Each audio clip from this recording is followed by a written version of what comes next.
Hello everybody, welcome back to TechTube. I am back with another tutorial video of how you can change background in Spotify Instagram story. So to get started, what you can do is go ahead and tap on your Spotify application. Now you will be appear with the Spotify homepage. Now what you can do is tap any song or select any song that you want to add on your story. For instance, I have selected this song.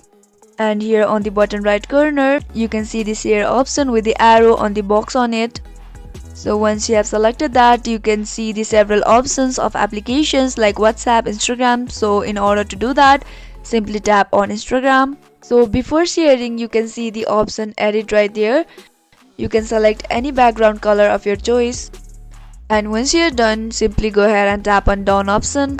Now here you can see stories with the Instagram logo on it. Go ahead and tap on the stories.